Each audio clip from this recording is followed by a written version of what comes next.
ඉතිරුණු පහන් විසි නොකර මෙන්න මේ වගේ රසවත් අතුරුපසක් විනාඩි කිහිපයකින් හදාගමු. සීනි කෝප්ප භාගයක් විතර ෆෑන් එකට දමාගෙන අඩු ගින්දරෙන් දිය වෙන්න හරින්න. මේ වගේ හොඳට සීනි ටික දිය වුණාට පස්සේ හොඳ රන්වන් පාටකට පෙනේවි. ගින්දර වැඩි කරගන්න එපා.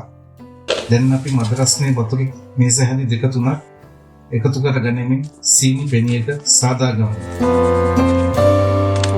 පෙති 6ක් පමණ මේ ආකාරයට පොඩියට කපා ගන්න. කපාගත් පාන් ටික බ්ලෙන්ඩරයට දමාගමු. බිත්තර තුනකුත් කඩාගෙන බ්ලෙන්ඩරයකට එකතු කරගන්න.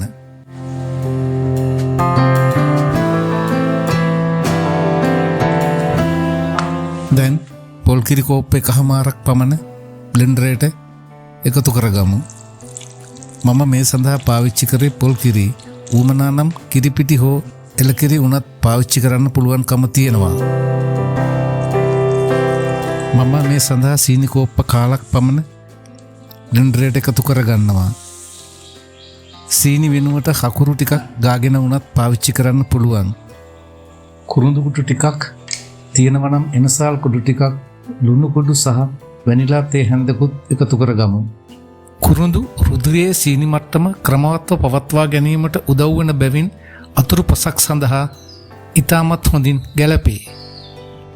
එනසාල් ආහාර ජීර්ණ පද්ධතියේ ගැටලු මගහරවා ගැනීමටත් ආහාර හොඳින් ජීර්ණය වීමටත් උපකාරී වේ. මේ සියල්ලම එකතු කරගත් පසු මිශ්‍රණය හොඳට බ්ලෙන්ඩ් කරගන්න ඕනි.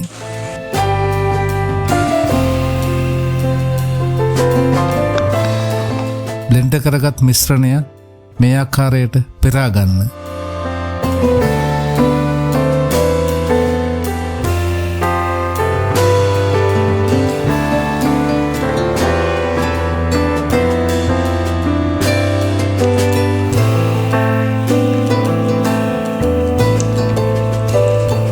පෙරාගත් මිශ්‍රණය ස්ටීම් කරගන්නත් පුළුවන්, අවන් එකේ බේක් කරගන්නත් පුළුවන්කම තියෙනවා.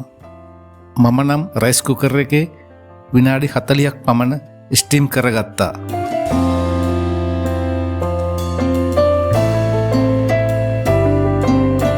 පුඩින් එක නිවුණු පසුව මේ ආකාරයට කෑලි වලට කපා ඔබේ අමුත්තන්ට පිළිගන්වන්න. සීතකරණයේ තබා සිසිල්ල පිළිගැන්වීමෙන් වැඩි රසයක් ලබා ගන්න පුළුවන්කම තියෙනවා. වීඩියෝ ගැන ඔබගේ අදහස් කමෙන්ට් කරන්න. වීඩියෝට ලයික් එකක් දමාගෙනම යන්න. සබ්ස්ක්‍රයිබ් කර බෙල් අයිකන් එක ක්ලික් කරන්න. අවසානයේ තික් වීඩියෝ නැරඹුව ඔබට ස්තුතියි. මම විපුල.